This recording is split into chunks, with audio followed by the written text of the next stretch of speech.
Hey, ladies and gentlemen, warm welcome to everyone tonight, and thank you for turning up, particularly given the medical events around the world. Those who don't know me, I am Keith Hiscock. I'm the Chief Executive of Hardman and Co. We've got 5 speakers tonight. So our first speaker is going to be Jonathan Cohen from Howard Kennedy, who are our hosts, and thank you very much for that tonight. Jonathan's going to speak on a topic which I think is at the top of the agenda of many investors' minds at the moment, which is ESG investing. Jonathan's got a very good perspective on this space since he's an industry-recognised energy solicitor specialising in renewables and low-carbon energy transactions, and he's the head of the energy team at Howard Kennedy. Jonathan, over to you.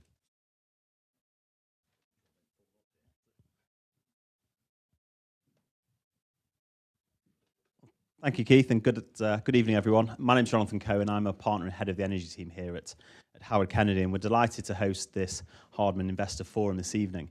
I was asked to say a few words about ethical investing and sustainable investment, and it's given what I do, I work in the energy sector. It's very prevalent, very topical. It's in the news all the time.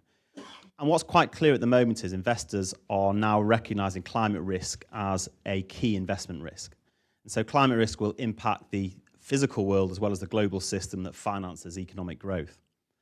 And there's been a couple of recent news stories that really highlight this trend in the market.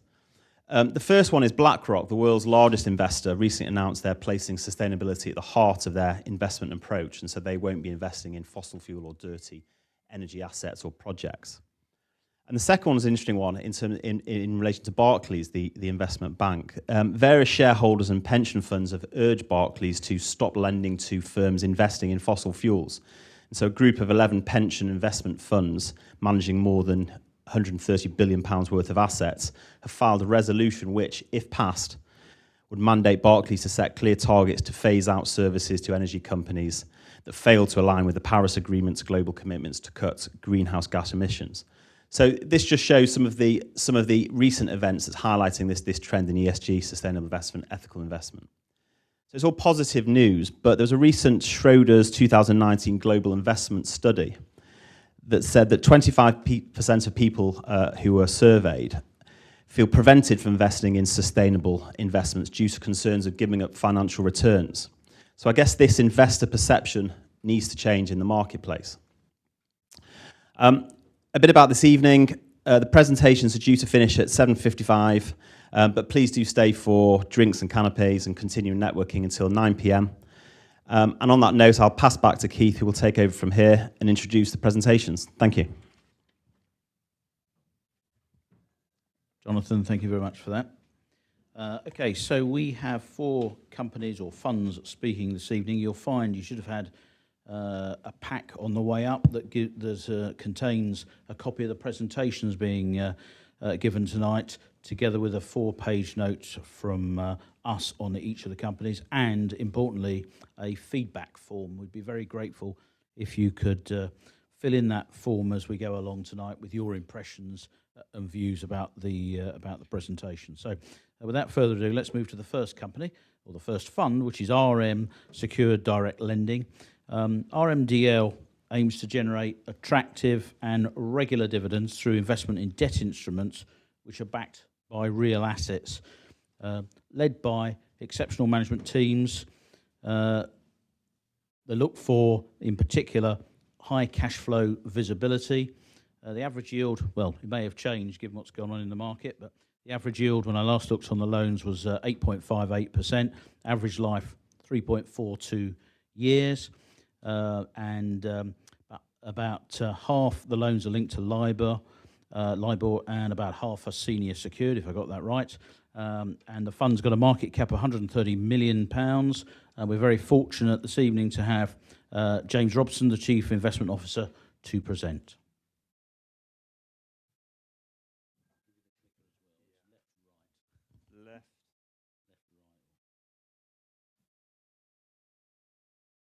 Thank you, Keith. Okay.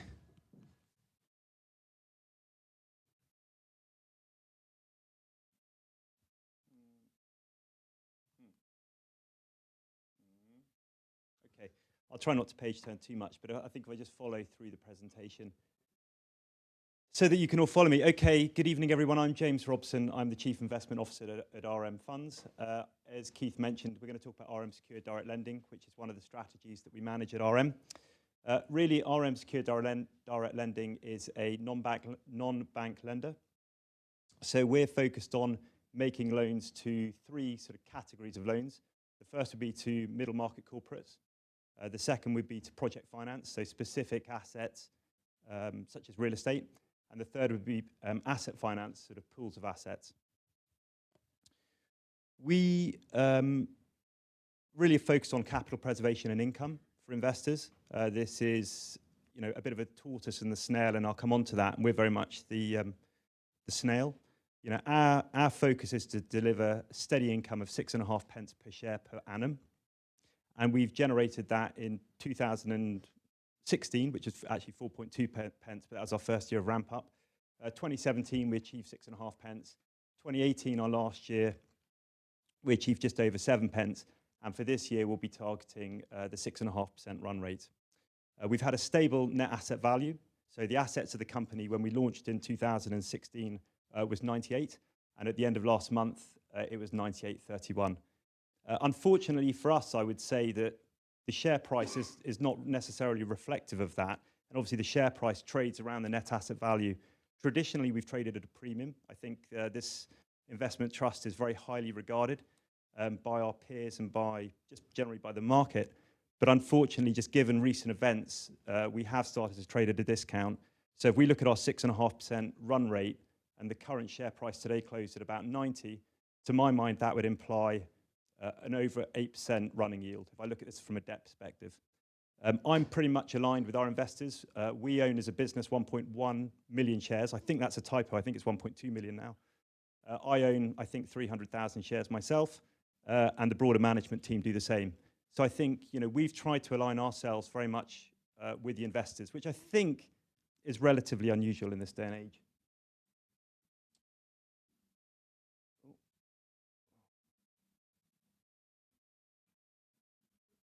Okay, I've got the hang of it now. So, RM Funds, who are we? So we are a specialist alternative asset manager. We set up in 2010. Our credibility, if you like, is that we've arranged and advised on over £1.5 billion worth of alternative finance transactions since inception. We set up our first private credit vehicle in 2015. We launched the investment trust RM Secured in 2016. And now we also manage an open-ended strategy, which again is focused on the alternative sector called the VTRM Alternative Income Fund. I think that our track record stands for itself. We are, when I Googled it earlier, we're number 2 out of 130 in Citywire for the Alternative Income Fund. And the RMDL track record speaks for itself. Unfortunately, as I say, I don't think the share price is probably reflective of the performance, but that's a 3-year track record of really delivering for our investors.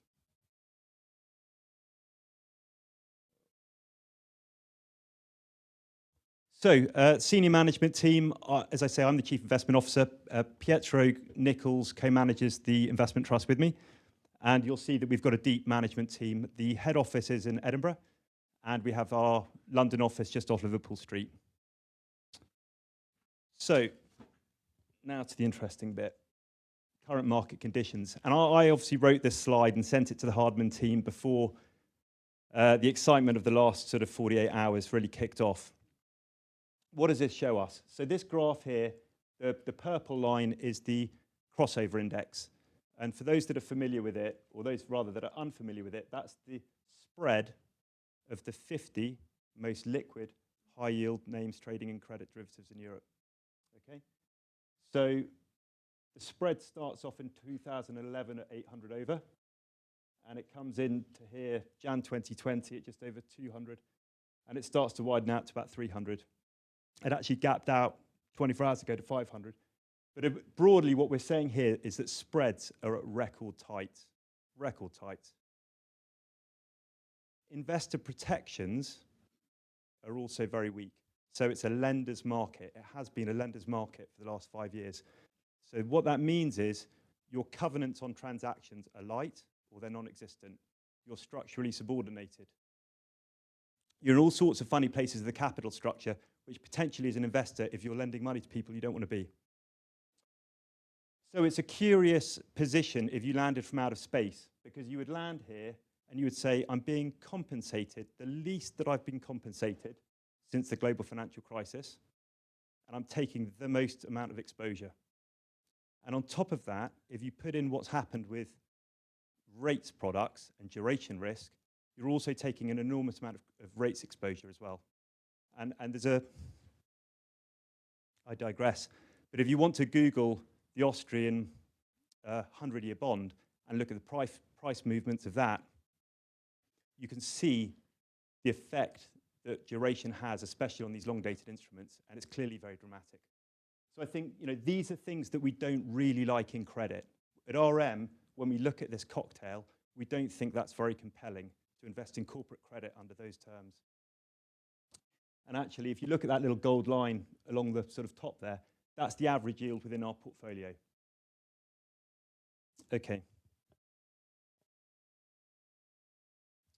So what do we offer at RM? What's our sort of secret sauce? I think we're really trying to give investors access to an illiquid asset class. We're doing this in the right vehicle. We've all seen post-Woodford what happens if you put illiquid assets in an open-ended structure. So the structure is absolutely bang on. Okay, we're making illiquid loans, and it's in a closed-ended vehicle.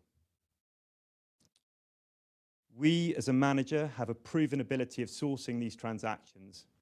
Okay, 60% of this portfolio is self-originated. 60%.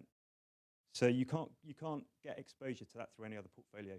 60% of the deals in this portfolio, we've originated the transactions, we've agreed the terms with the borrower, we've documented these deals, and we've effectively funded the deals, and we monitor and control those. 40% of the deals are transactions that we cannot have the capacity to deal with. They're too big for us, and we want to be part of a broader lending syndicate, and they're businesses that are very large. They're the kind of businesses we want to invest in as well. So from our perspective, we're offering investors something that they can't get anywhere else in our minds. From the investor's perspective, within the portfolio, there are robust investor protections. So we have covenants, we have security, and the assets are well collateralized. So my bottom point there is really, what are we trying to achieve? We're trying to achieve the capturing of that illiquidity premium and the complexity premium. These deals can be complex to understand, they can be complex to structure, or they can be complex to analyze, and that's what my team at RM do. The approach to lending, I mean, this is pretty dry, and I'm not going to go through it, but I think what you'll see here is that there's a well-structured and well-thought-out process to how we deploy capital. The most important thing here is that all of the transactions in this portfolio, we undertake our own internal in-house due diligence. So whether we're structuring our own deal or whether we're reviewing someone else's docs, we take responsibility for that in-house. We do our own credit work. We're credit people. That's our background.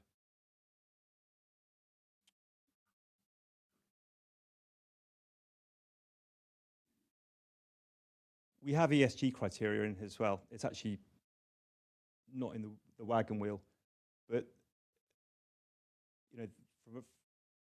as we are all aware, that's becoming increasingly demanded by investors, and the second largest investor in this company is the CCLA. Okay, so getting on to the interesting thing, the governance. So we've got a strong board. Norman, our chairman, is sat at the back with his hand up, if anyone would like to bend his ear later. The valuation agent. So this is, the devil is in the detail. The devil is in the detail.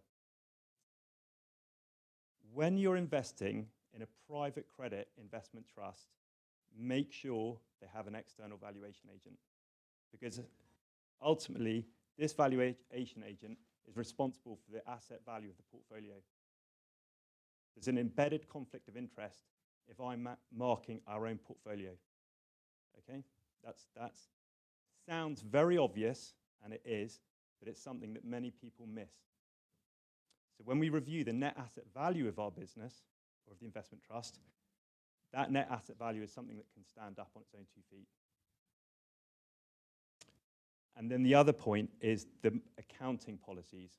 So again, this is a very small, very detailed point, but I believe that marking to fair value is the appropriate accounting policy for this type of investment trust.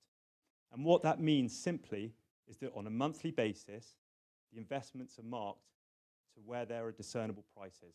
And if there are no discernible prices, if anything surrounding those loans have changed, then in terms of perceived or actual risks, then the prices will move to reflect that.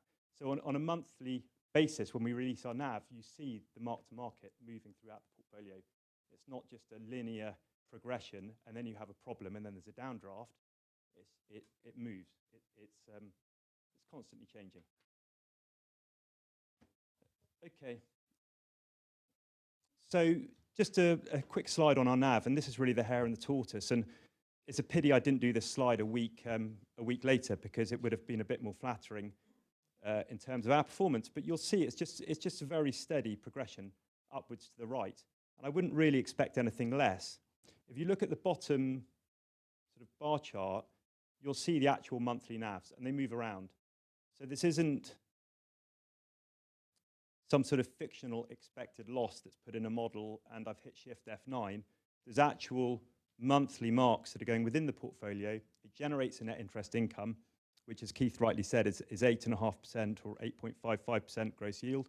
Take off your monthly running cost, take off your loan losses or your marks to market, and you get your net NAV. So maybe I'll just dive into the portfolio. So this was at the end of last year. There's 134 million of investments. I think there's 34 line items. Our focus really is on lending to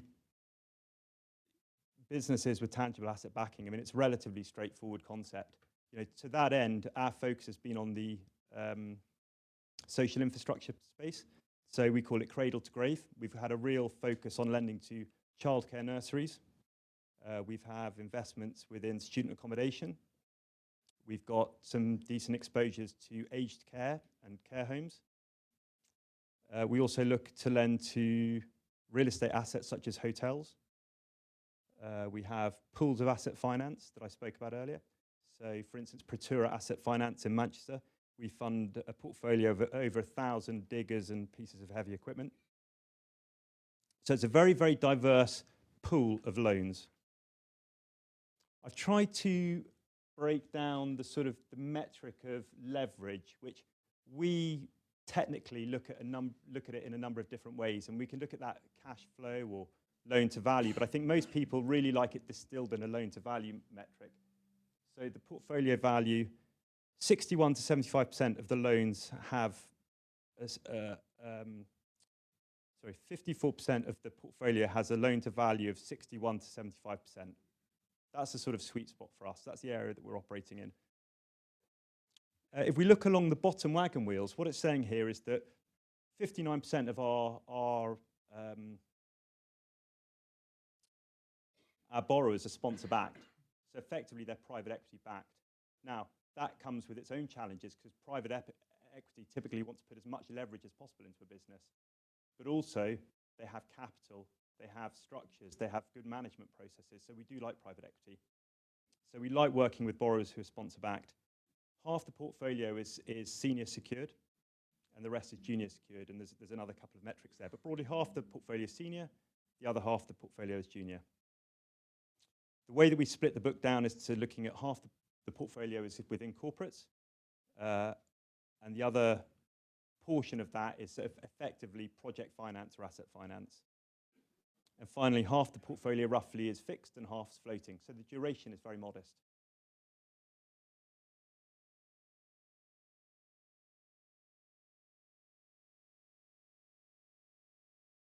We have a number of limits within the portfolio to ensure that there's appropriate diversity. We don't want too much borrower exposure. should things go wrong, we need to make sure that the portfolio is well diversified. We have that specifically as 10% of gross assets. At the moment, I think we have 2 loans that are, let's say, 8% of gross assets, but broadly the idea is to have the portfolio as broken down as possible.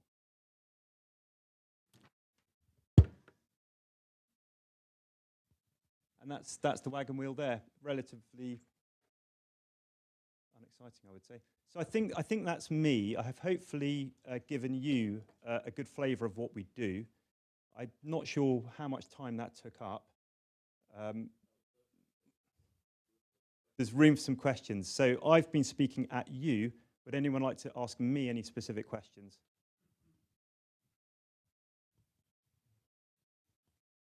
You've got a quarter of the portfolio exposed to the hotel sector. Mm-hmm. Does that concern you in the current coronavirus? Yeah, it's a good question. It's sleep at night stuff that we invest in, but 100%. There's very few areas of your portfolio, in any portfolio, I think, that isn't going to have some sort of headwind when it comes to the coronavirus. And when we look at student accommodation, who knows what students are going to be coming to the UK or taking up residence, but we thought of that as a very defensive sector. When we look at forecourt operators, people we always thought would be trucking and rolling around the country and buying sandwiches and fuel. And the same goes with hotels. I think with hotels, our focus is mid-market branded hotels. So hotels such as Hampton by Hilton, 3-star, maybe 4-star. I think what gives us the comfort to sleep at night is 2 things. One is the borrower equity. So we're not taking equity exposure here. We're lending money to the hotel, the hotel owner, the real estate owner, not the hotel operator. So there's borrower equity, the sponsor equity. So ultimately, there's capacity there to absorb shocks. And the second is the covenants within the transactions. And I touched upon those very briefly. But the transactions that we document have lender covenants, something that I said was very absent within the broader market earlier on. So should a downside scenario, we look at base case, downside, and disaster. We're lenders. We're not equity upsiders. That's not for us. So should the downside materialize and not the base case, we then have covenants to protect us. And just to give you an idea of what those covenants would be, it would be simple metrics like an interest cover covenant. So ultimately, if the trading performance of the hotel deteriorates, then the cash flow from that hotel starts to get locked up within our structure, and that deleverages it. Okay? So we feel that we're earning high-quality risk-adjusted returns, and I think the average yield on that, on the hotel book is about 9%. So we're ultimately lending to branded mid-market operators and receiving 9% with equity subordination. So I think that's how we mitigate it. But yeah, absolutely, we don't quite know where this is going to end up.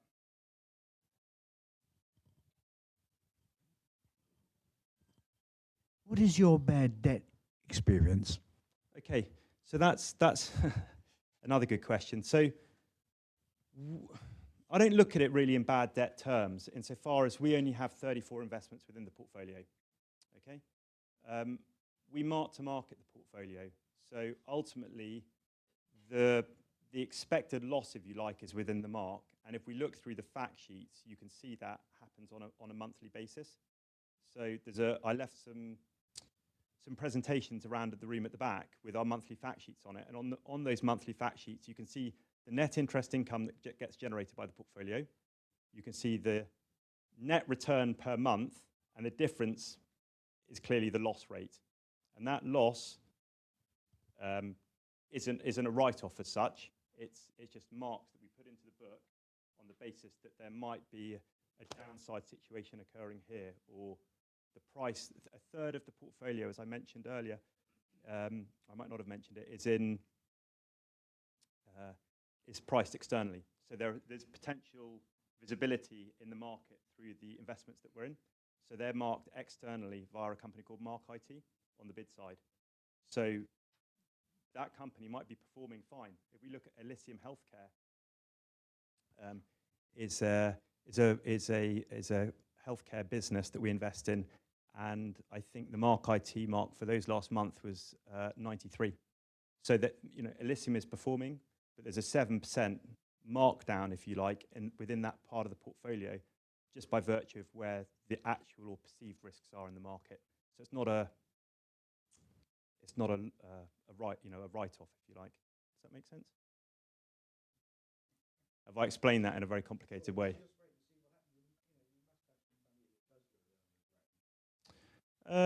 Yeah, I mean, we do a very good job in recovery, to be honest. It's, you know, we do base case downside and disaster, and we plan for the worst.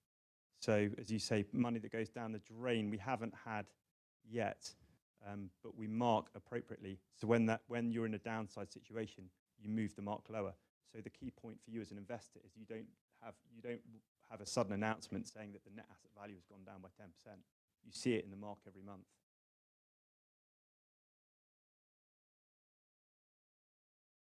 I just wanted to ask, you know, the structure of the investment trust is very complex to understand for the retail investor. Mm-hmm. And I'm just wondering about the retail investors that, I don't know, come to your AGM, let's say, or whatever. I mean, you know, what's the age bracket, or what kind of investor are actually? Most of the investments in this investment trust, I think, are institutional investors. I think there's a very, very big tail of investors. So I think there's about 50 institutions in there at the moment, and I don't know how many retail investors there are. I think what we've done is, and again, is that within our space, disclosure is very weak. When I say our space, I mean debt investment trusts. If you look at the debt investment trusts that would be considered our peer group, I think the disclosure is relatively poor, unfortunately.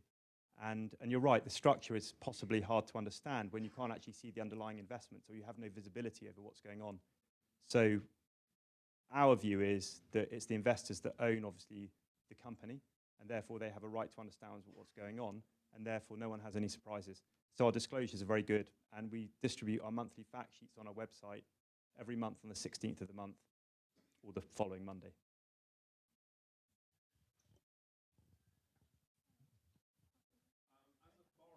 Mm-hmm. It's a great question. I mean, if you're a guy called Ian Robinson from Satcom, who's in the Northeast, I'll give you a good example. So he came to us in 2015, and he needed money to fund marine satellite communications on a ship. Okay, and RBS said to him, "We don't do marine." He said, "Well, it's not marine. It's a piece of equipment. It's floating around, but you're not getting marine exposure." And if you look at that marine that satellite communication equipment, it's like a spark plug in a car. So we looked at that as digital infrastructure. You know, we didn't look at that as shipping. That's digital infrastructure. If that radio isn't turned on, that ship can't sail. Okay, so the phone bill is very modest. You're talking super tankers. So we said to Ian, "Well, that's digital infrastructure. We'll set this up as a project finance transaction. One of the 3 pillars that we look at. We'll put the assets within an SPV. We'll control that SPV. We'll have lender control accounts within that SPV, and we'll have a servicer set up so that if Satcom fell away, we could still get it serviced. And we would do a proper technical due diligence on the equipment." So Ian, we gave him a $10 million funding facility. We did 54 drawdowns for him over 4 years, and they were refinanced by a bank, because now it's bankable, in December. So we typically, our borrowers get to a point where they then get, you know, access to the Barclays Bank corporate team who want to do a £50 million deal with them. So the sort of the 60% of the portfolio where they're bilateral deals, it's those types of borrowers. So we're really providing, you know, borrower-led solutions. People come to us with problems. 95% of the transactions we see, we're not interested in because they're in the wrong sector for us, the deal doesn't stack up, the sponsor is weak, the pricing isn't right, the covenants don't work, all sorts of reasons, the assets are poor. But then there's the odd one that, there's an opportunity there for us and the borrower to get a mutually beneficial outcome.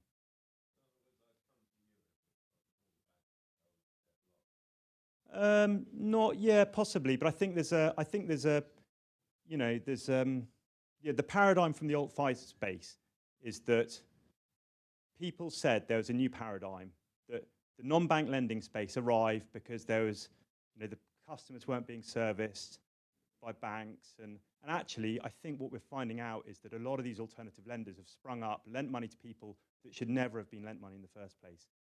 So absolutely, we need to screen those people out. But there's a contingent of them, Protura Asset Finance, I just mentioned, from Manchester, where we can work with them.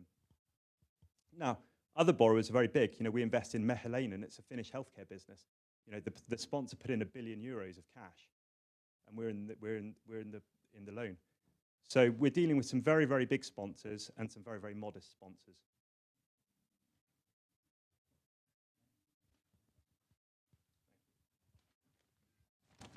James, thank you very much for that.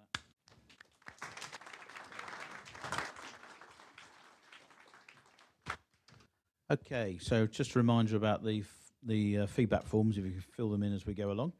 The second company to speak this evening is Shield Therapeutics. This is a commercial stage company delivering specialty products. The initial focus is on an iron deficiency treatment. The FDA has approved this drug for a pretty broad indication, opening up a market in the US which is currently worth something over $1 billion a year.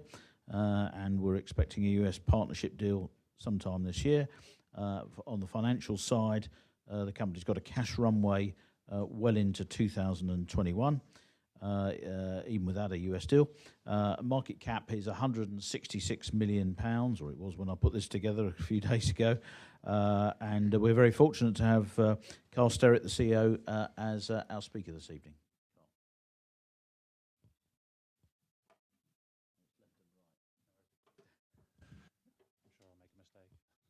Thank you very much, Keith. You've just given all the highlights away. Okay, good evening, everybody. Here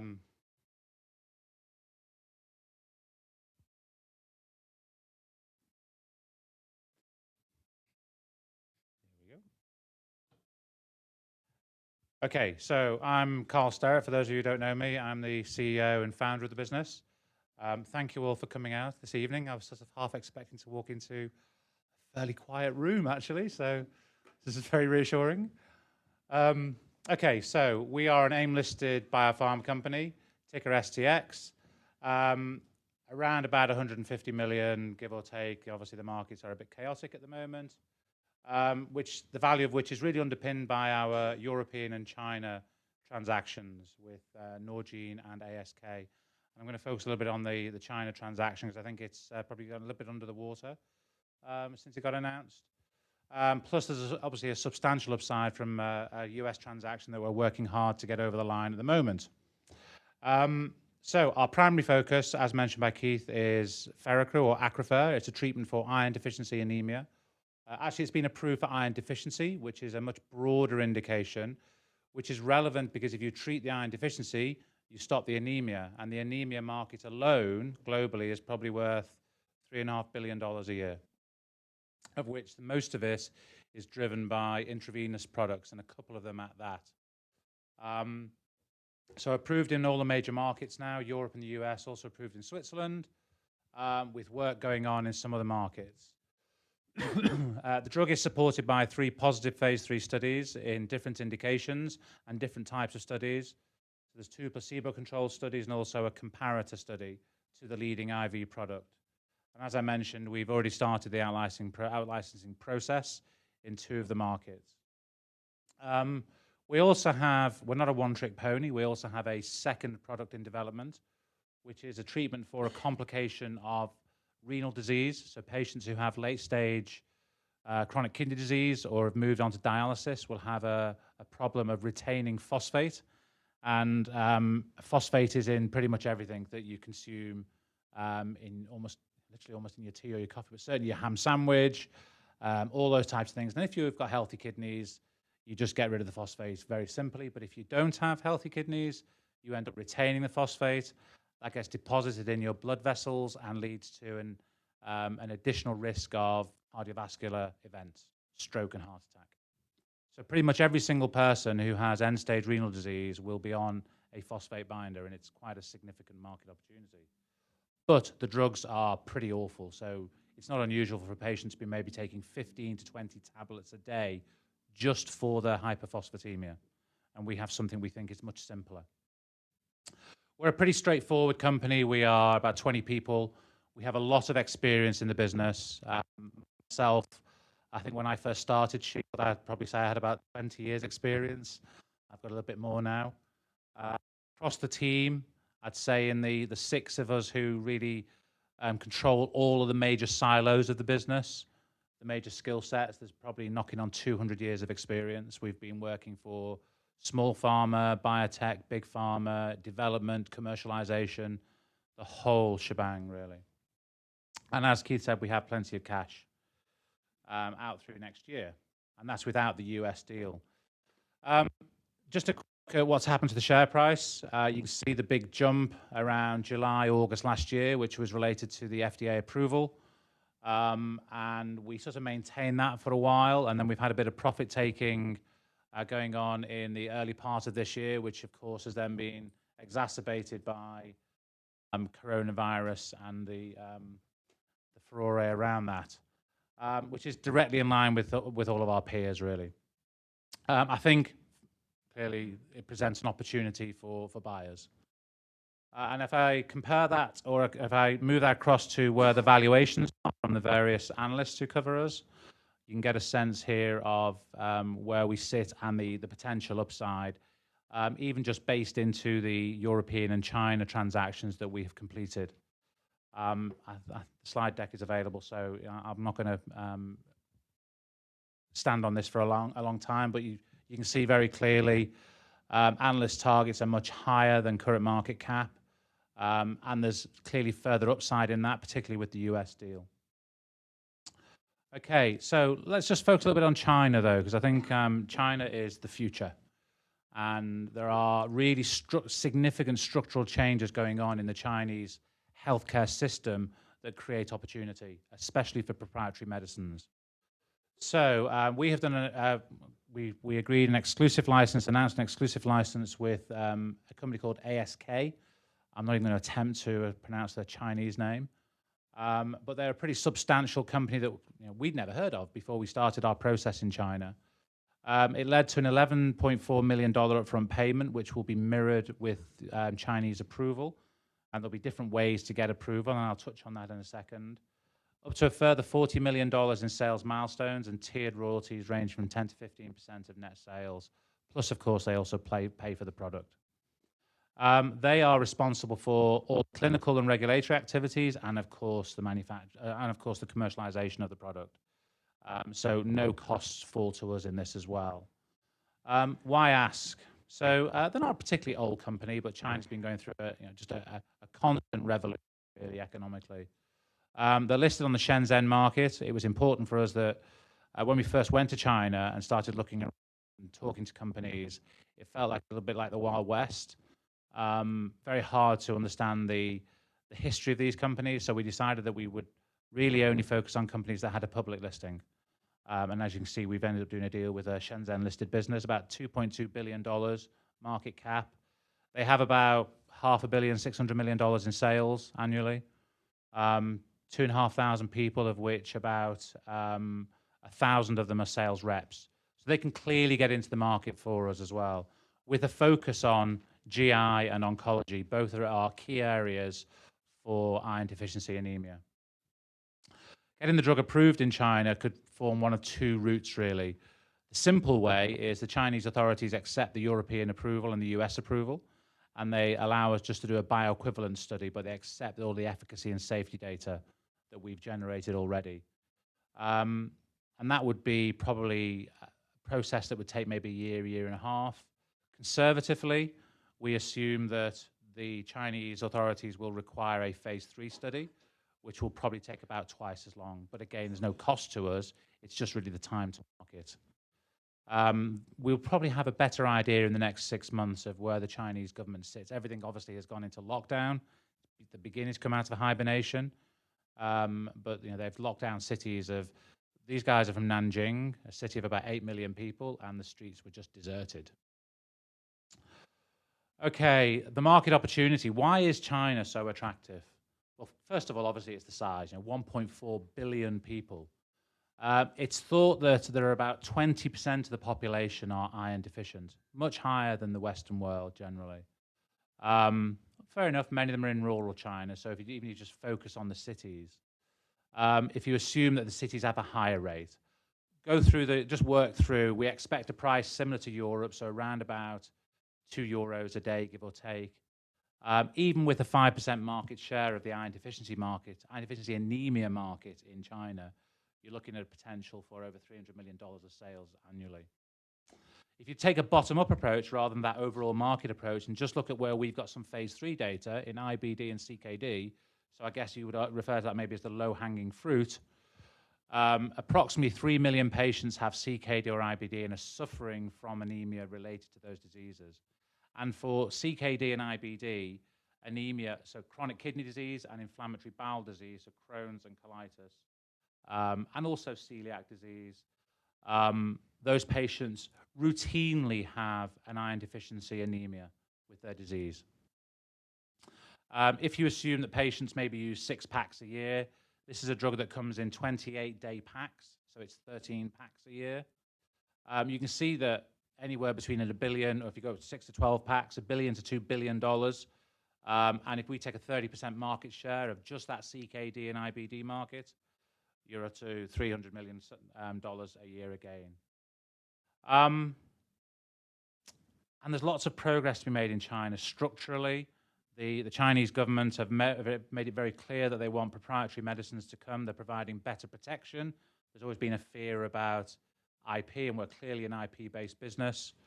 But that is fundamentally changing. The generics market has disappeared within the last year.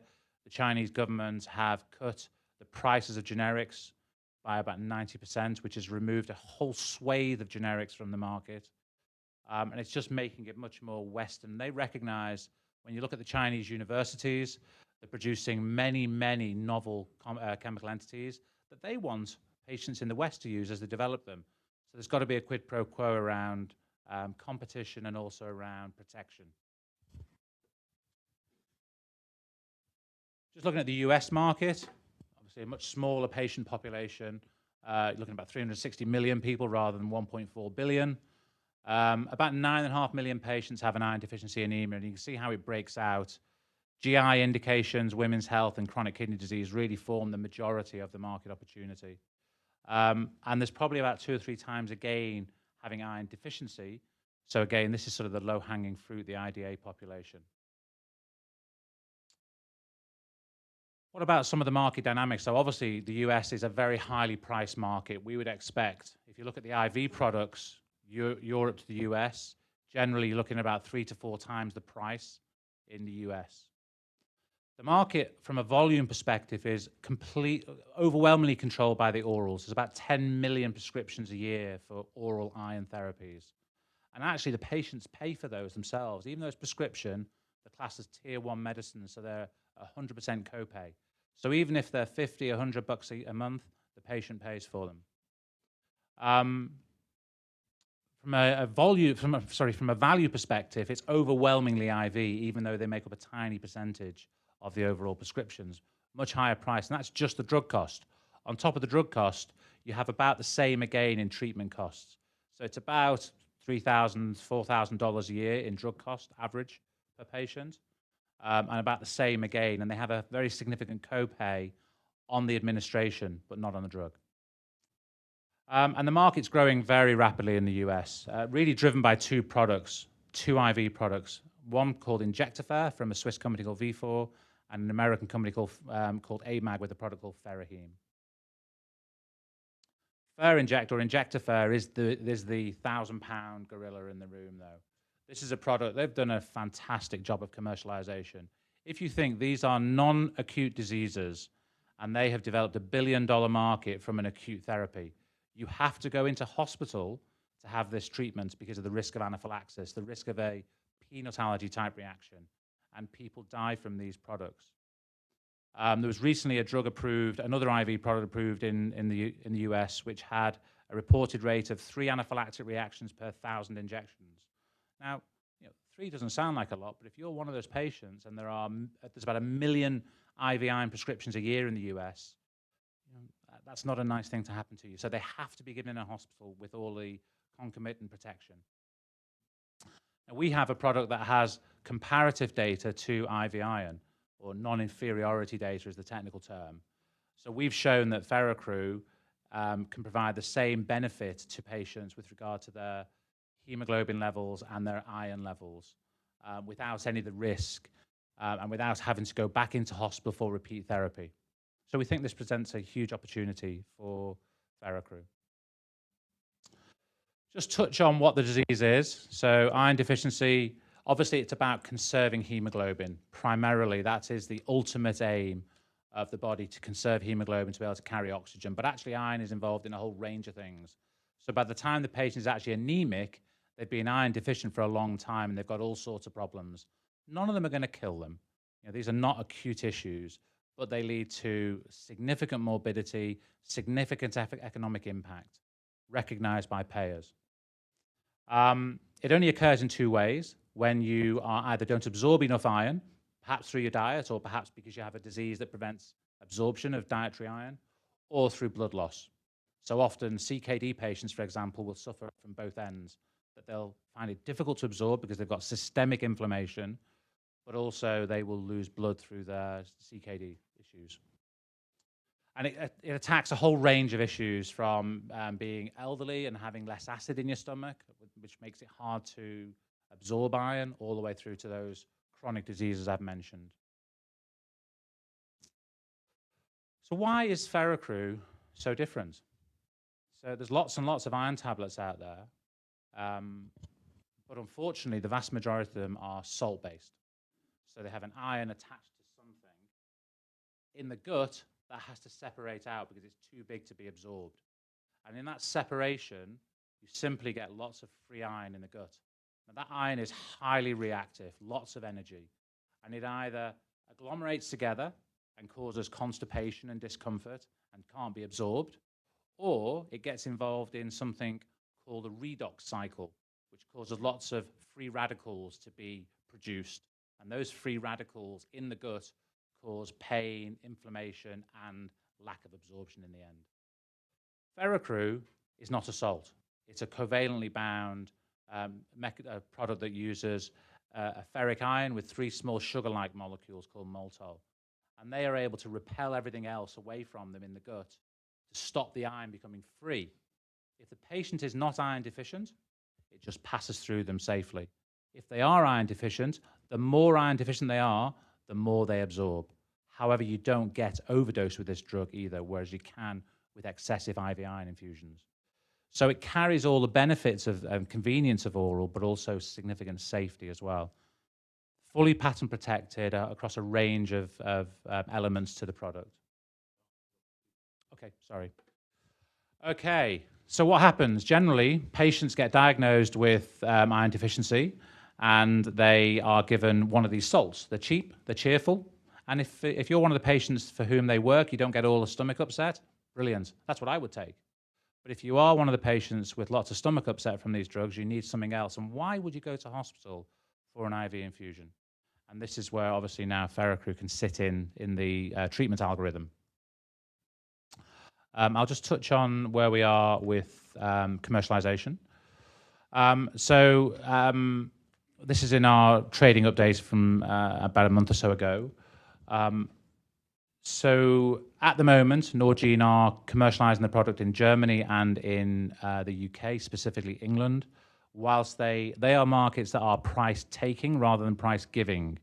The rest of the European market generally is price-giving, so you have to go through a whole range of pricing and reimbursement, and that really required the head-to-head data that I talked about earlier. We had that data around the middle of last year, so now Norgine are going through this tortuous process of seeking pricing and reimbursement in all those other European markets. However, in the markets they've been working in, we're starting to see quite encouraging growth. They have many more reps than we were ever able to employ into this space. So you can start to see that we're now getting quarter-on-quarter growth. And finally, I'll just touch on the US. We know it's got a very broad label in the US and it's a big market. Where are we on the out-licensing process? So we are working with a sector-specific US advisor that works exclusively in the healthcare franchise. We've done a large outreach process to a whole range of companies that may be interested in different types of structure, of commercial structure, with Shield as a partner. And we're now down to a short list of multiple interested parties, and we're in detailed discussions around due diligence, et cetera, as we look to get one of those deals over the line. I'm not going to put a time frame on it. I think it's one of those things, we will do it as quickly as we possibly can. We realize fundamentally how important it is for us as an organization.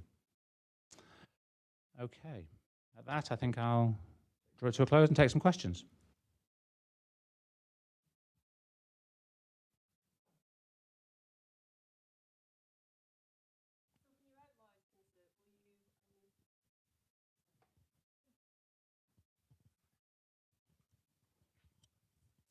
On the out-licensing in the States, are you planning to get the same royalty stream as you're achieving in China? And is that, because it seems quite an attractive royalty stream? So I would expect the royalty in the US to be somewhere between China and Europe. So the European royalty ranges between 25 and 40% of net sales. In China, it ranges between 10 and 15%. Now, that's a couple of reasons for that. China obviously has to put all the effort into getting the drug approved, and they may have to do a study. Whereas we handed over an approved product in Europe. So I'd expect it to be somewhere in the middle.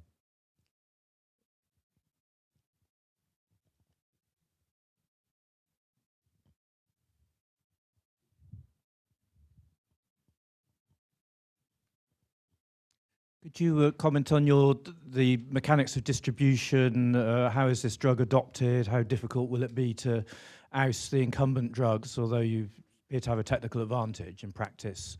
How do you dislodge them? Sure. So from a manufacturing and distribution perspective, we use contract manufacturers. Our main manufacturer of finished product is a global organization called Patheon, and we use a facility right now that's just outside of Lyon. The drug substance is the ferric maltol is very, very, very stable. We have product out to 5 years that just doesn't change. And then the drug product at the moment has a shelf life of 21 months. So combining the two, you have around about 5 years to play with, and you call it off on a batch basis. If I think about Europe, there's a bunch of wholesalers that provide the product into, as the hospitals or as the pharmacies call on the drug, they routinely deliver on a daily or a weekly basis. So this just goes into the very, very well recognized infrastructure of distribution of prescription pharmaceuticals. So you asked me a second point.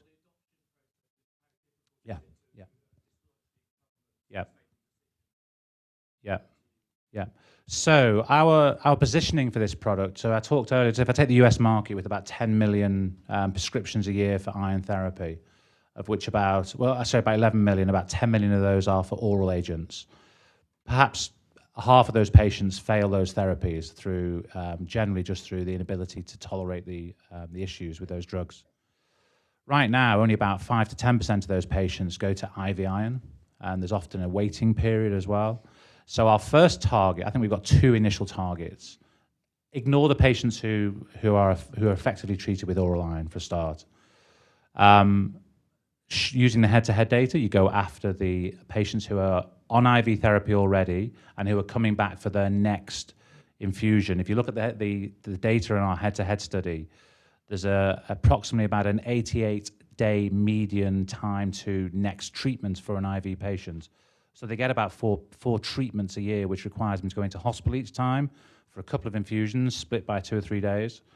So you've got an opportunity to go in and say, before you treat that patient again with IV iron, here's an opportunity for you. Or the bigger opportunity is the patients who are untreated.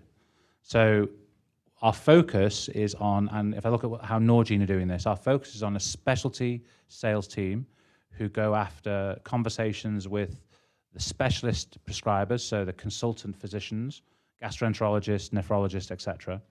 And once they've adopted, you would then expect to see this wave of influence go down. This is pretty classic in this space.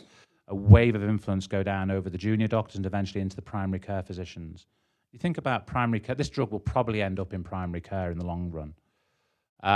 So your GP may have 3 or 4 patients who've got Crohn's disease or colitis who will have anemia, and they're quite difficult to treat. So you wouldn't go after the GPs, you wouldn't promote to the GP because of that small number of patients. However, those patients come back to the GP for their routine maintenance therapy, and this GP sees that their anemia has been resolved with a product like this, nice, simple oral product. He or she's actually probably got a few hundred patients with anemia. So we would expect to see the shoulders then grow within the primary care community. And if I look at the US, somewhere in the region of 30% of the oral iron prescriptions are written by about 7,000 prescribers. And the beauties of the US market is the data analysis is really granular. So you can go all the way down to either the insurance claim or the prescriber, so you can see who is prescribing. So 7,000, I mean, that's 7,000 physicians accounting for 30% of the oral prescribing is a very, very attractive market. I can see you have a functional benefits over the Ferroque does over its US equivalent. Number one, cost per treatment. Do you also have a cost advantage? And secondly, how long will it take before you get FDA approval for Ferroque in the US? Okay, so the last one first, Ferroque is approved.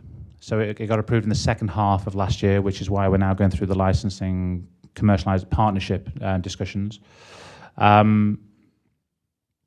Sorry, your first part of your question, my apologies. Yeah. Do you also have a cost benefit over the US equivalent? Yeah, so if I take the oral therapies, such as the iron salts, ferrous sulfate, ferrous fumarate, they're all generic. They've been around forever. They're equivalent of pennies a day rather than Ferroque in Europe is about €2 a day.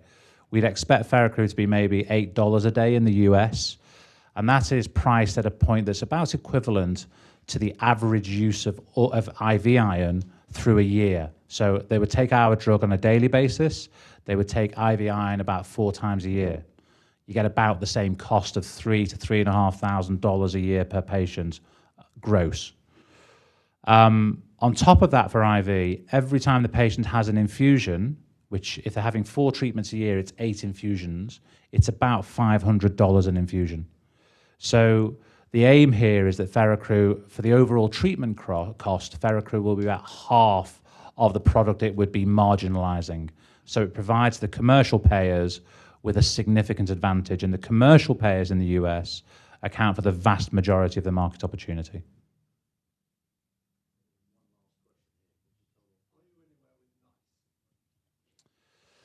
Oh, the UK. So there are 2 ways to go around getting reimbursement in the UK. You either go down the NICE route and get a recommendation, hopefully positive, or you go and talk to each of the hospitals. Now, there's a preconception that with NICE, if NICE makes a recommendation, then it's a mandate to all of the CCGs, the bodies that hold the money, that they must pay for this product. It's not the case at all. If it's a life-saving therapy, if there's some central doctrine, yes, that can work.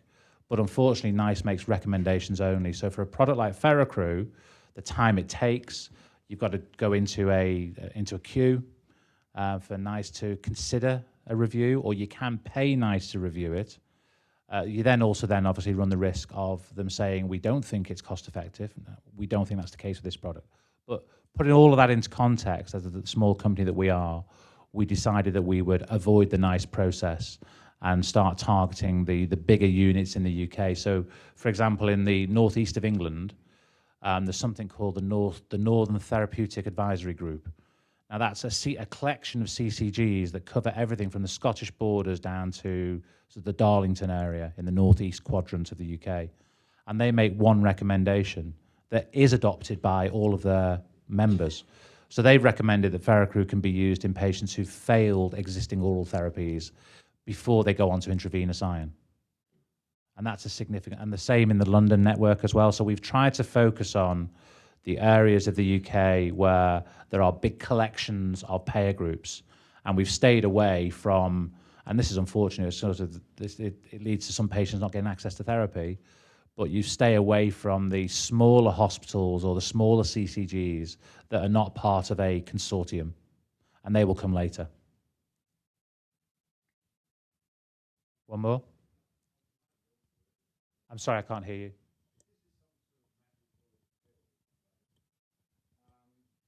Things like counterfeiting. Could you just use the microphone, please? Sorry.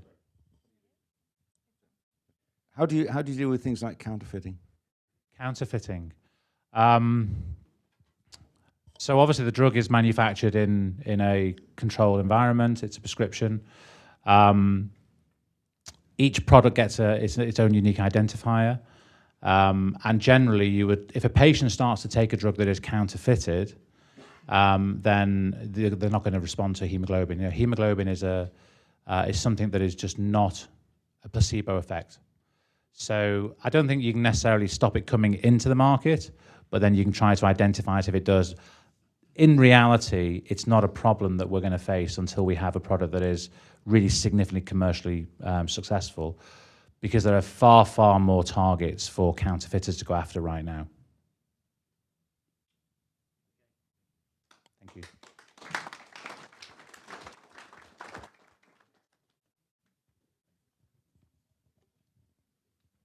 Carl, thank you. You're welcome. Thank you very much for that. Third company to present this evening is Trans-Siberian Gold. The clue's in the name. It's a gold producer, developer and explorer in Russia. It focuses on low-cost, high-grade mining operations and stable gold production. And somewhat unusually, it's got revenue, profits and dividends. We're lucky to be joined this evening by Stuart Dixon, Director of the company.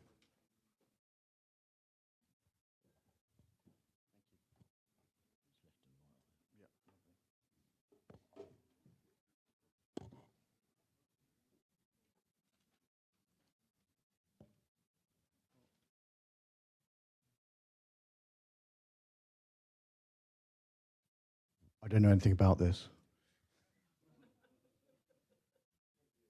I hope I know something about this. Thank you for Hardman for inviting Trans-Siberian to come and talk to you this evening, and thank you all for coming and braving the tubes and the taxis. I'm going to talk to you about what is quite a complex, or sometimes a complex subject, because mining is inherently multidisciplinary. It covers geology, it covers technology, it covers engineering, and you'll hear lots of jargon. But in our minds, our business is very, very simple. It is about extracting gold from the ground, producing a doré bar profitably. And it is simple as that. Because everybody else has opened up about coronavirus, we might as well copy them. And there's been a lot of talk about headwinds. Unfortunately, on a human and an ethical level, coronavirus actually presents quite a significant tailwind for our business. You've seen the gold price perform very strongly in a very uncertain environment currently. And hovering around $1,650, $17,000 an ounce makes our business very profitable. We've also had a second windfall, or tailwind, in that the spat between Saudi Arabia and Russia in oil prices has had an effect, a positive effect for us too. Energy is our largest input cost, and you've seen that fall dramatically, and you've also seen the ruble devalue some 9% overnight. Why is that important? Because our costs are in rubles and our revenue is in US dollars, which is appreciating. That is Kamchatka. A bottle of champagne for anybody who's been there. It's always a safe bet.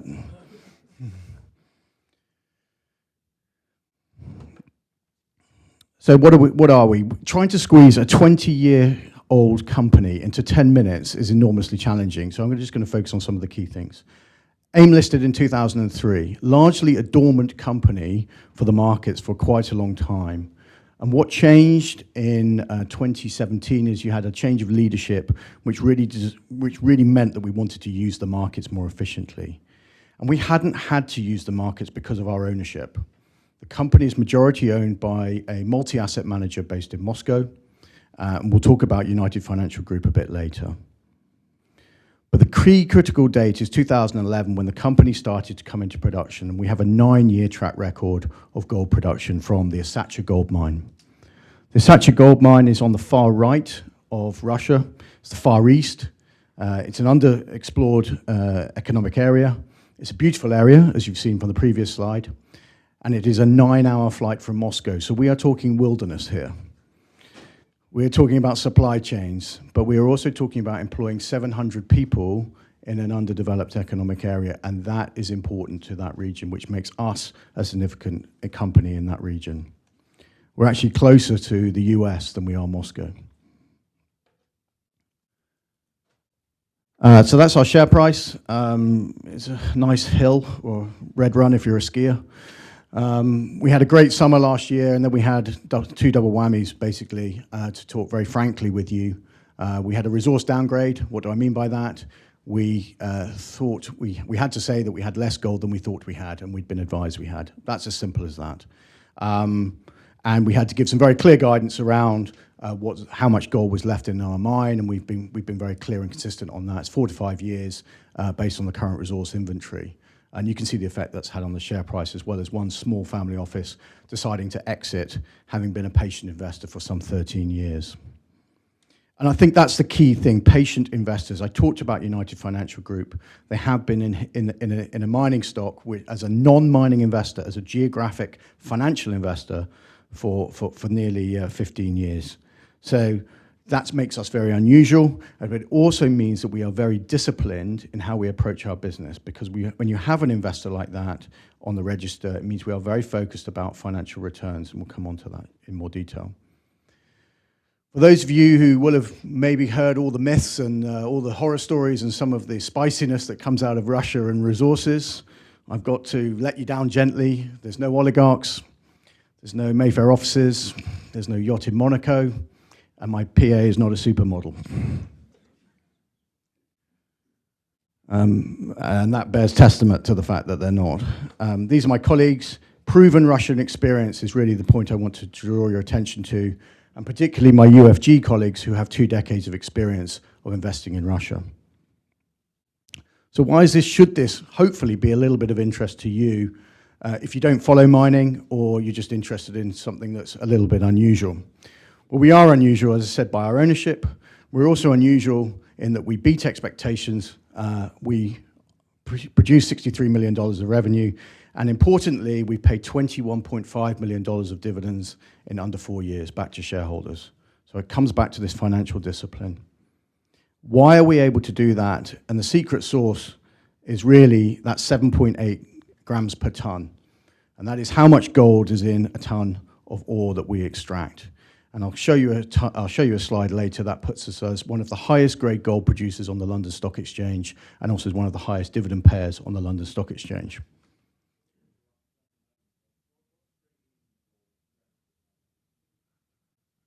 I think the question was, what's our break-even point? It depends on each operation, because there's many different things that feed into that. I can show you a slide later which will show you all your London peers, and then you can make your own minds up about their profitability. So that's what we want to do. Asacha Gold Mine, we want to keep enhancing it. We want to grow, and I'll talk about growth as well as yield later, and how we're going to do that. We're also on the hunt for assets. So this is what we're going to do in 2020. The 2 right-hand blobs are focused on Asacha, and that is our existing gold producing mine, and there is a lot of drilling going on there now. 25,000 meters worth of drilling. That's just under $8 million of funds rather committed to that process. That 8 million is fully funded.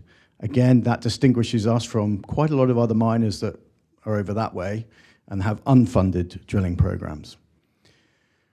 But the growth then comes from Rodnikova. which is the third strand there, and that is a development asset, i.e. it's not in production yet, but we're working now to bring it into production in the short term, and we'll provide our preliminary economics around that at the end of Q2, which will then feed into how we finance and then how we develop the asset. And the fourth strand is, as we said, we see ourselves as buyers in this market because we have that financial capability, we have the access to financial resources, and we have know-how. And I'm sure some of you are going to ask me what we'd like to buy, where we're going to buy it, and when's it happening. I'm very happy to take those questions later. But why do we do all of that? And again, it comes back to the discipline. It's either focused on increasing resources, i.e. how much gold we have in the inventory, or how much we produce. And that directly links to either creating value through resource inventory or creating free cash flow and dividends. So everything comes back to a very clear purpose about what we're trying to do. I'm going to go through these slides very, very quickly because they're quite technical in places around the gold mine. If you notice, we use lots of pretty pictures of this rather than lots of ugly pictures of men in engineering equipment and all the rest of it. It's because it is absolutely stunning, and it's a gorgeous place to go. But it means that we have to take our environmental responsibilities extremely seriously. It is a protected areas around in that region, and for good reason. So that's where we are. I'm not going to talk about geology, but what I am going to say is that this is, for those of you who follow this sector slightly, this is Ring of Fire. This is a well-known geological occurrence that around the Pacific Ocean you see high-grade, mainly precious metals and base metals deposits. And we are sat right on one of them that is underexplored. And why is it underexplored? It's because Kamchatka is a peninsula in the Soviet time that was strategic to the Soviet foreign policy, which meant that access, frankly, was restricted to not only Russians, but also foreigners. So not a lot of people have been crawling all over it looking for gold, and to some extent we have first mover advantage. That's how much gold's in the ground. I'm very happy to talk about that offline. That's what we've done. And I just want to talk about the bottom right-hand slide chart, rather, which is all-in sustaining costs. I talked about jargon a bit earlier. And this is the margin for the gentleman at the back who asked the question about margins. So that is how much it costs us to produce an ounce of gold and also continue to invest in our business going forward. So for the first half of 2019, it was $850. Full year 19 numbers will be coming out shortly. And we have given guidance for 900 to 1,000 for 2020. Put that in context, we've got a 1650, 17,000 gold price. Sorry, 1,700 gold price. That's where we look on the peer group, and of those who've announced what they think their all-in sustaining costs is. Some people haven't published yet. So we're in the right end of the chart. We are slightly higher year on year, and the reason is because I said we're investing in drilling at Asacha to prove up more resources. 2019 was a record production year, 43,000 ounces, and you can probably then draw your own conclusions from if we have a favorable gold price environment, we have a record production year, you can probably take a stab at what the financials will look like coming out, but obviously that comes with a huge health warning.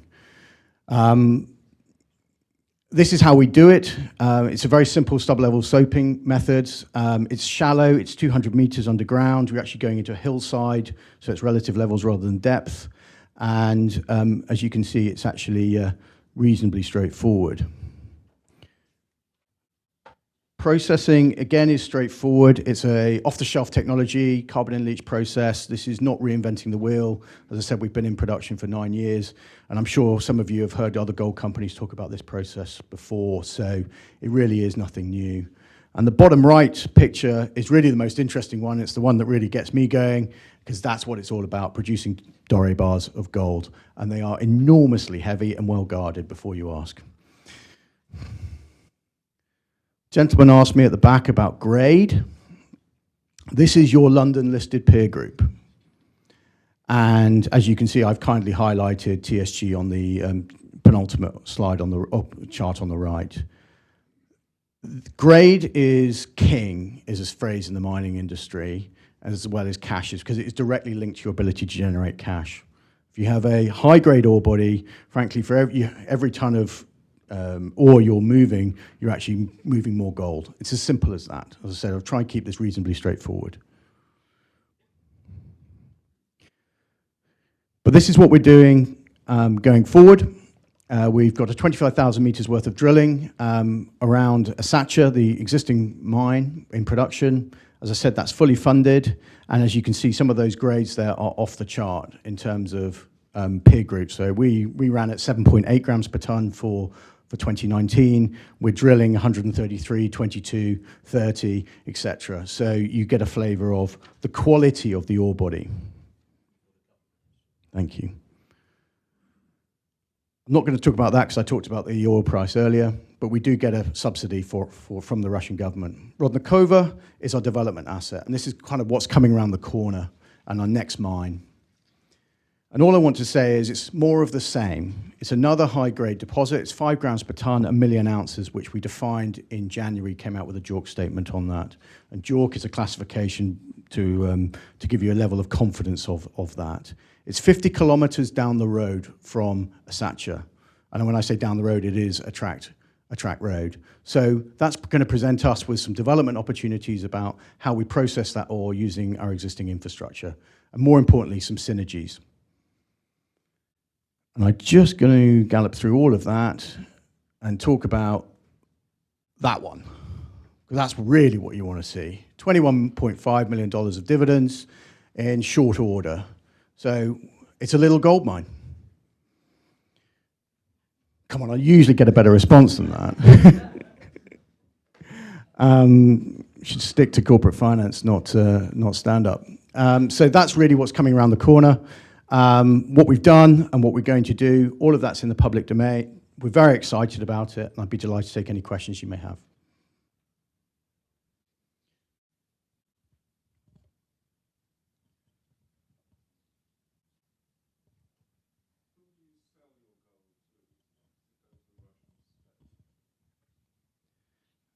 We sell our gold to a Russian bank, and we have a contractual arrangement with them where it's a small discount to the spot price. So basically what you see on the screen of the gold price is basically what we get minus 0.1% or 0.2%, depending on the prevailing conditions.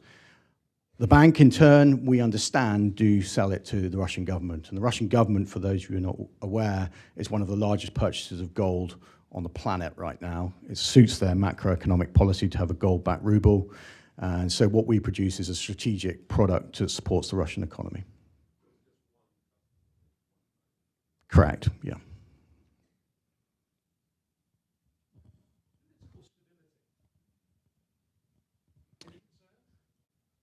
I think it's probably the most stable government in the world right now.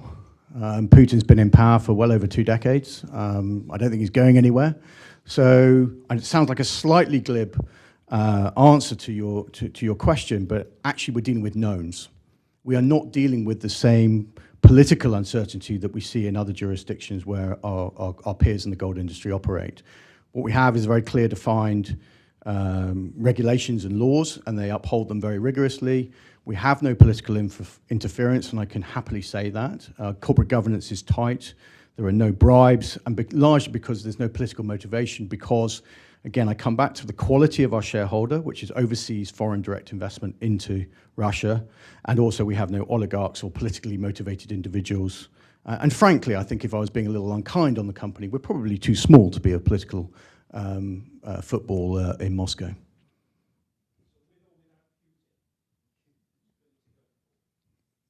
Very simple, keep producing gold.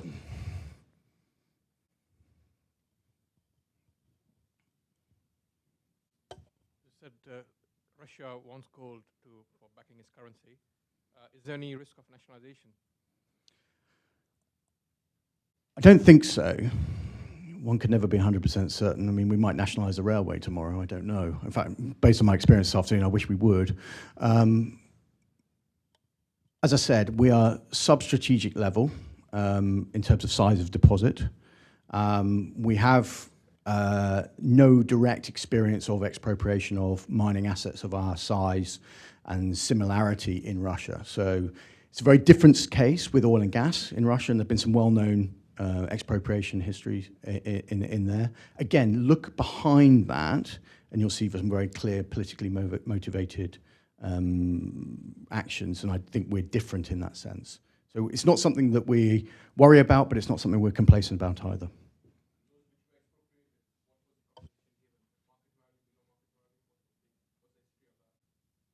Sorry, the history of others being expropriated. Well, when assets are expropriated, they tend to be not much coming back. Yeah.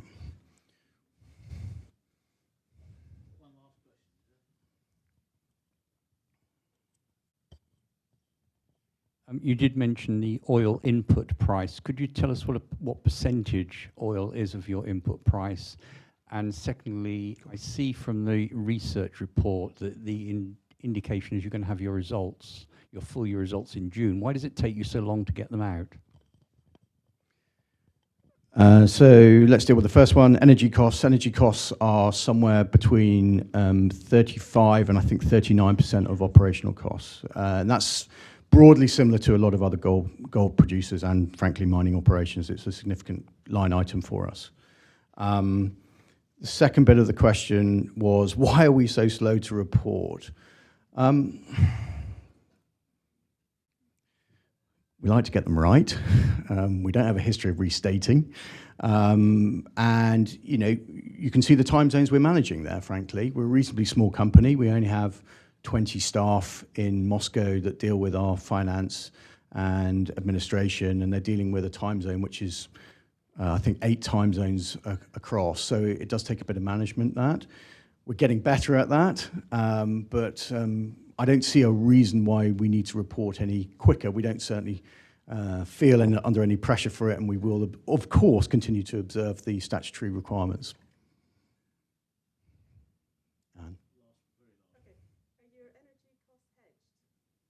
Nothing is hedged. No gold, no input costs, no FX either. And then we've had very, very clear feedback from the institutional investment community about wanting to be unhedged completely, and I think we've been proved right thus far.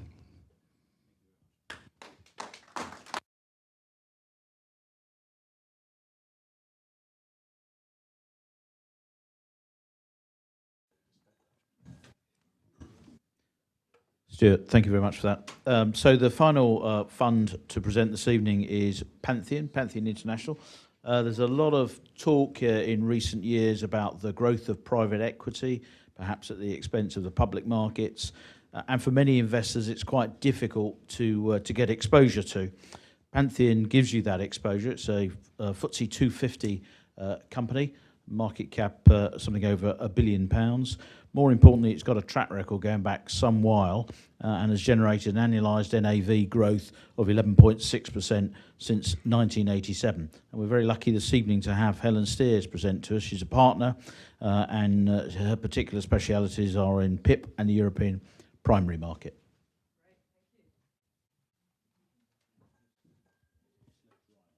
It's left, right, okay.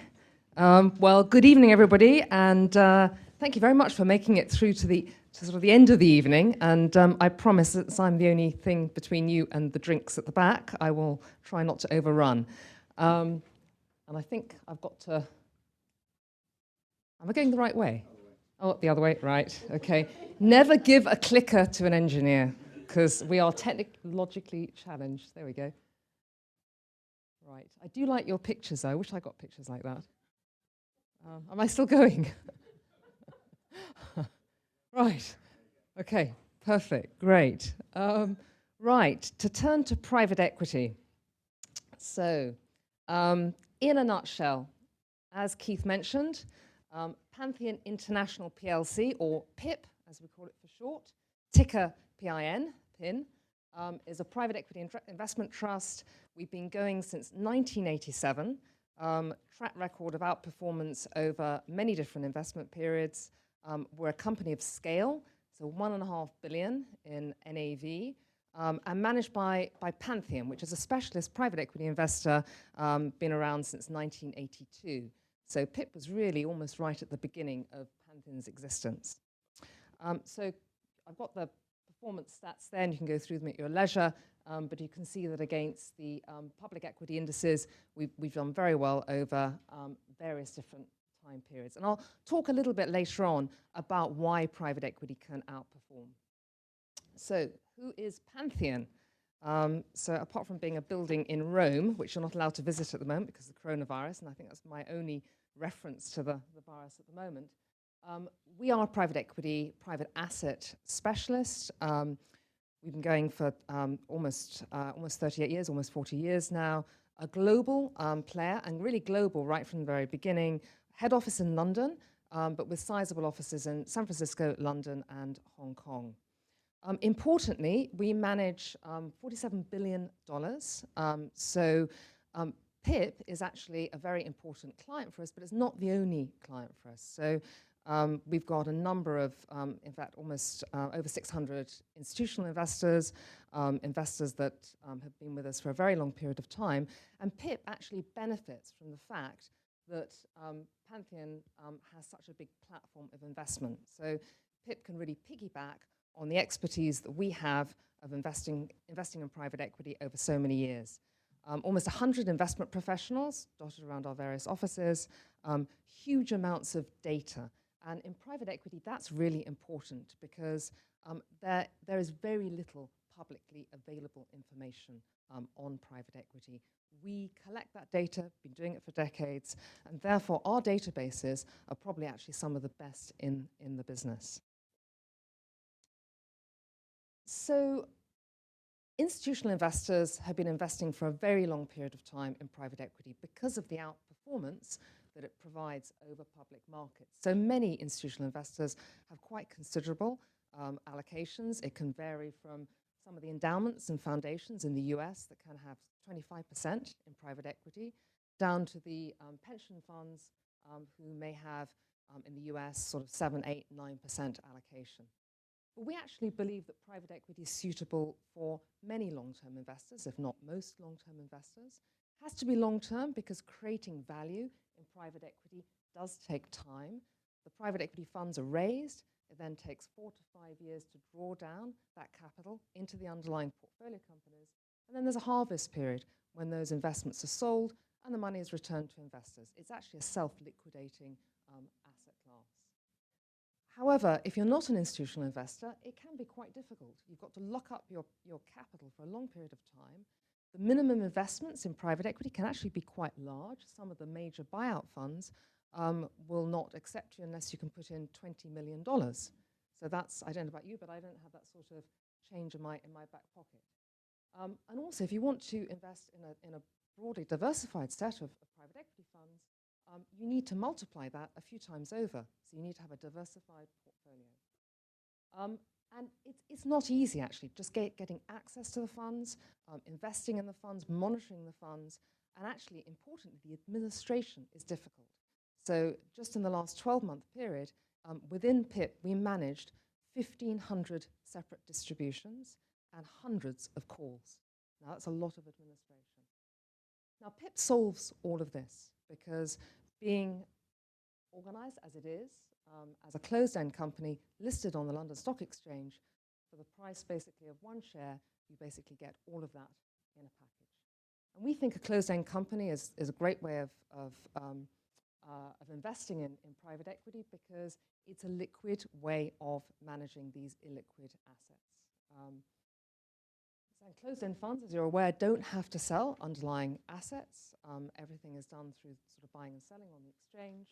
And in contrast with open-ended structures, which do need redemptions. So governance is also very tight. We have an independent board of directors that holds the manager to account.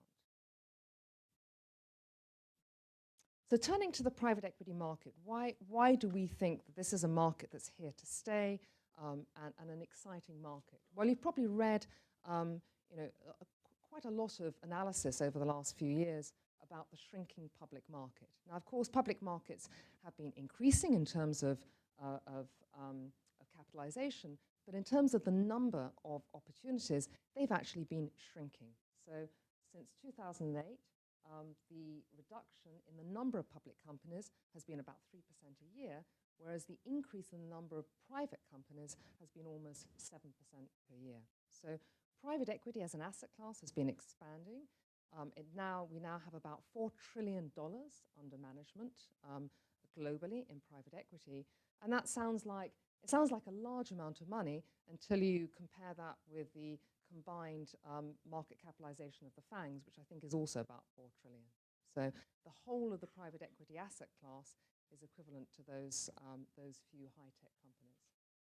We think there's a lot more room to go and growth in private equity, a lot more opportunities being created every day, and we think that a lot of these opportunities are just really exciting. They're in growing growth sectors which are quite difficult to access through public markets. And why do investors like private equity? Well, it's the performance, outperformance over public markets over long periods of time.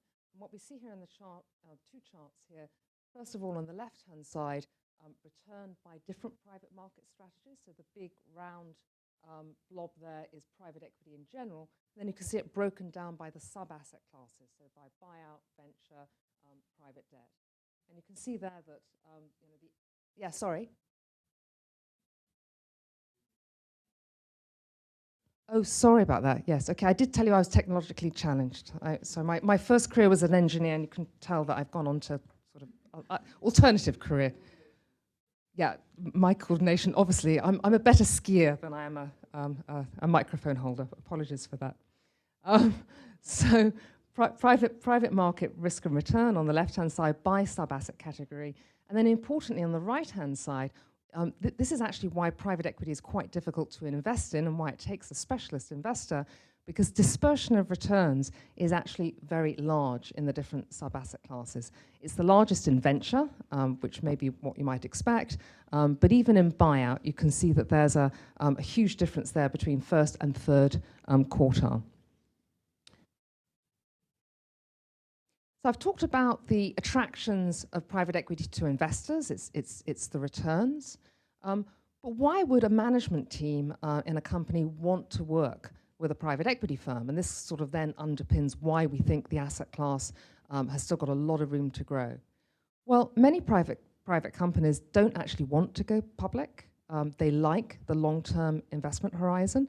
They like the fact that they're not held to quarterly earnings. They like the fact that that actually they can implement their long-term growth plans. They like the fact also there's strong alignment of interest between themselves, the management teams, the private equity manager, and then the ultimate investor at the end of the day, the investors in the funds. They're also not just after capital, they're after expertise. And this goes back to the alignment of interest sort of point, because if they do well with the companies, they make a lot of money. They can make life-changing amounts of money. But in order to do that, they don't just need the capital injection, they need the expertise. And private equity managers these days are not just financial engineers. They come with a lot of expertise. The operational value add, so they'll bring experts in to look at supply chain management, procurement, digitalization of portfolio companies. They'll come with very deep sector expertise as well. So they'll almost behave like a trade buyer in many instances. They can also help a company implement something like a buy and build strategy. So that's where you buy a platform company and then you execute a number of add-ons. And because private equity funds and managers have done this many times before in particular sectors, they're adept at helping company managers do this. And they can also do other things, such as finding top talent and adding people to boards of directors and experts and consultants that can, again, help accelerate the growth of the businesses. So that's why companies like it. We also think that not just the companies like it, but you're also tapping into some really interesting trends in private equity. So these are quite disruptive. So whether it's technology disruption, and I can't go through all of these because of time, but whether it's things like cybersecurity or enterprise software, with everything basically going in the cloud, there's a lot of drivers towards the sorts of companies that private equity is investing in. There's disruption in other areas too, in healthcare. So changing demographics, that's throwing up opportunities. Shifts in consumer behavior. So whether it's e-commerce or whether it's streaming like Spotify, one of our portfolio companies, there's a lot going on that private equity is able to tap into.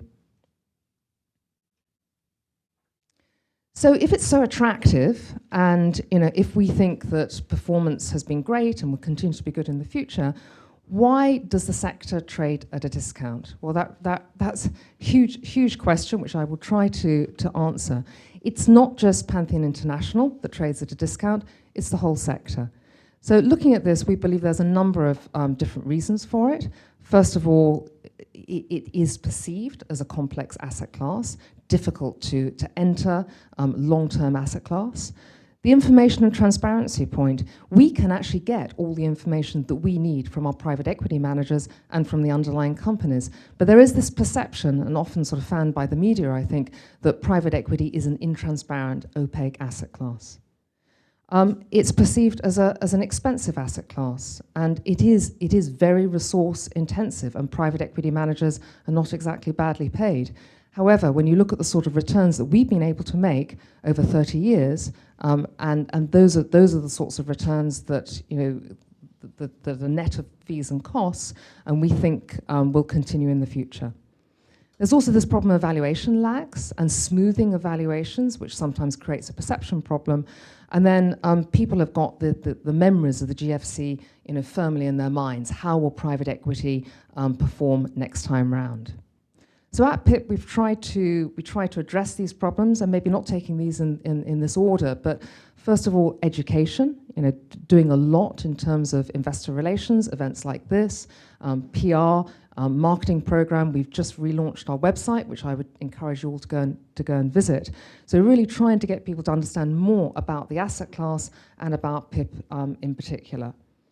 Secondly, PIP itself has performed over multiple periods, multiple economic cycles over a 30-year period, and has produced these good returns over a number of different economic scenarios. So we believe, in a way, the proof is in the pudding. And PIP is managed in a conservative manner. So conservatively managed balance sheet, very highly diversified, so by geography, by stage, by sector, by manager, underlying company. So we believe that there's a lot there to help give investors confidence, and we're really just trying to get the story out there a little bit more. And finally, last but not least, ESG. So Pantheon has been one of the leaders in implementing ESG throughout the portfolio.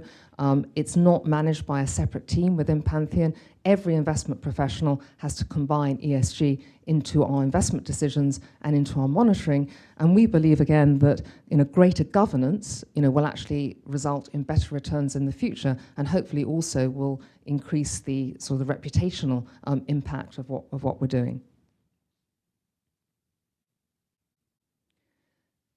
Now, part of ESG is governance, and PIP, again, has been going for a long time, has a board which has very extensive experience.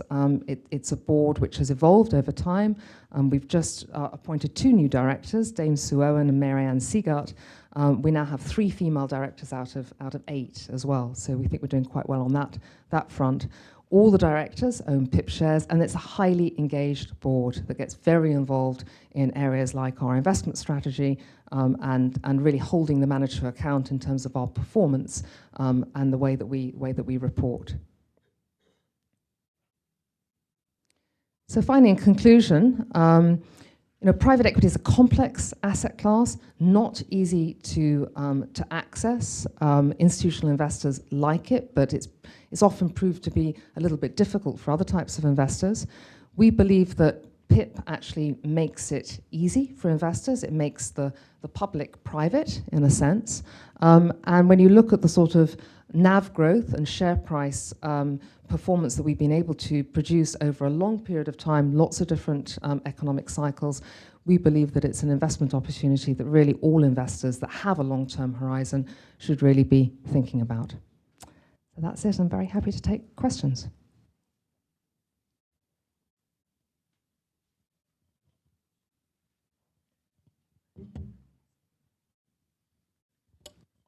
So one of the concerns, I think, amongst investors is valuation and how you who values the assets and how you can prove that the carrying value of the assets is a proper one.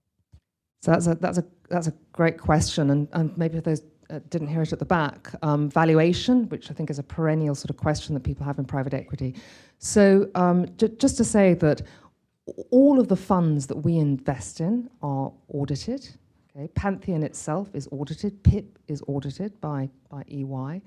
The valuations that our managers produce go through a very rigorous process. So they have to sign off on, their auditors have to sign off on them.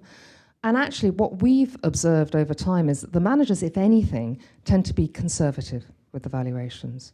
And the way that we monitor that is we track the ultimate exit value of particular underlying assets versus the last complete sort of holding valuation. So we look back to 12 months before to see where the manager was holding the asset in their valuations. And in the majority of cases, we see uplifts on exit. So in fact, if we look at the last financial period, the average uplift on exits in the PIP portfolio was 34%. So there was actually some additional sort of juice or fat there in the valuations. Yes.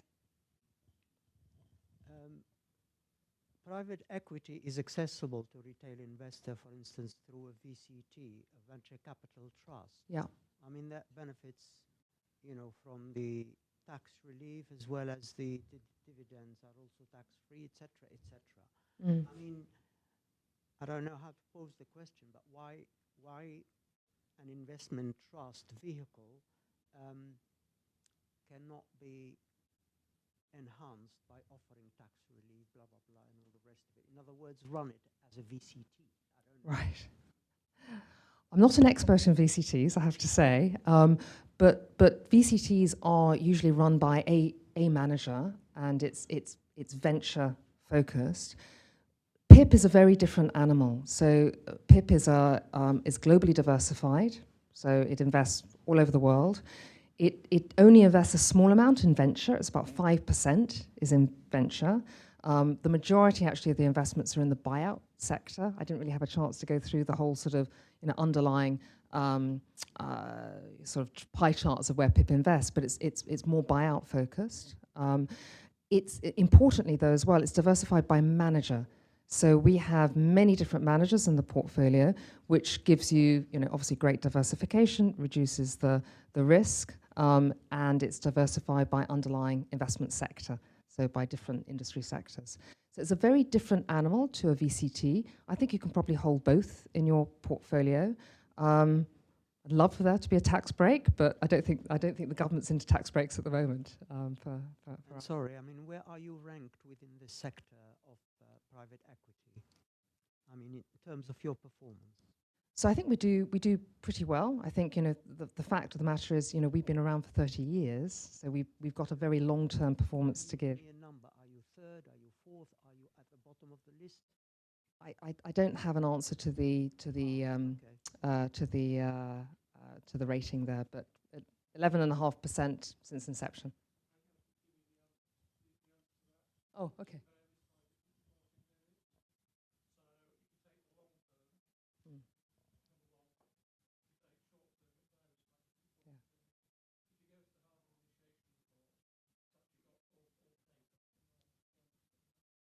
Thanks, Mark.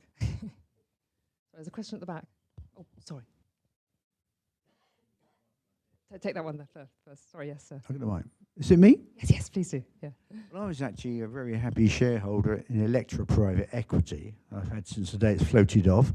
It had M. Branson, and he's got his grubby figures on it, and wrecked the blooming company.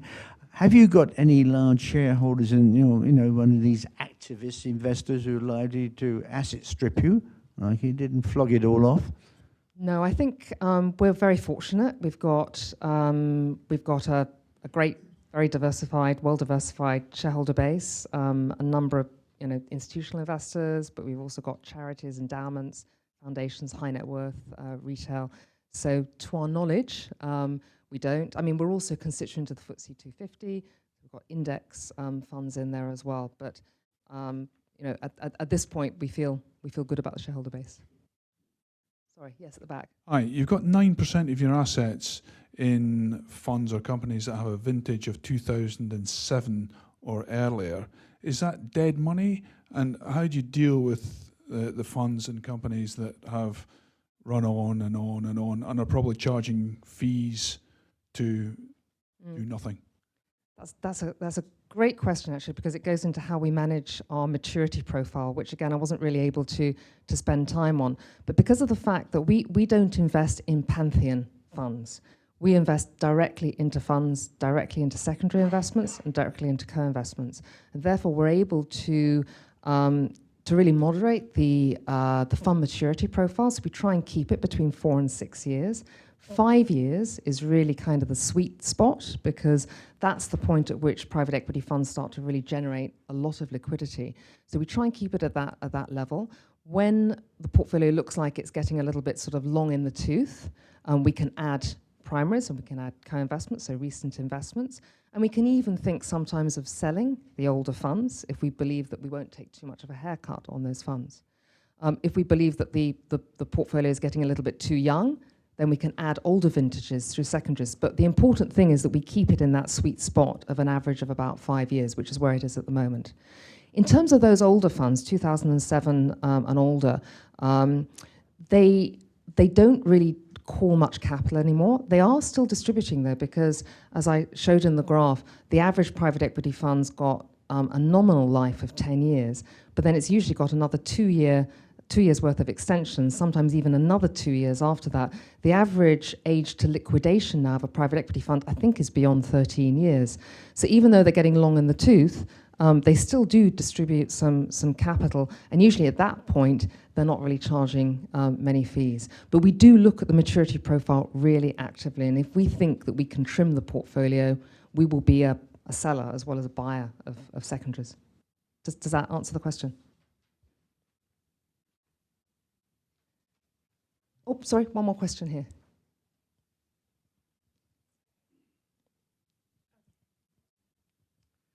What do you believe are your strengths, or what gives you the edge compared to your peers and competitors in the same field? That's a great question. So I think, you know, the fact that we've got great performance over a very long period of time, I think that's a big strength.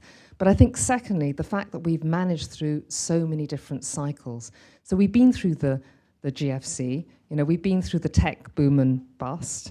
You know, we've been through a lot of these different periods, as have many of our managers. So we believe that going into maybe a more uncertain period actually will stand us in very good stead. I think that then I would also say the diversification and the scale are big advantages. The fact that we haven't put all our eggs in one basket, we're well diversified, different regions, different managers, different sectors, different stages, and we're a manager of scale with £1.5 billion of NAV. So, and using Pantheon as our platform as well.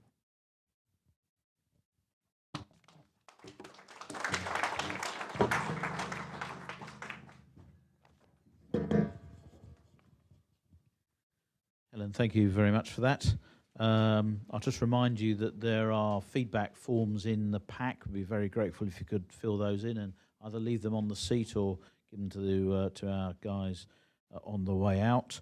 I have written down here the next forums planned to be in June. We've got some speakers lined up. I guess there's a bit of uncertainty around that at the moment, but we'll stick with that for this time being.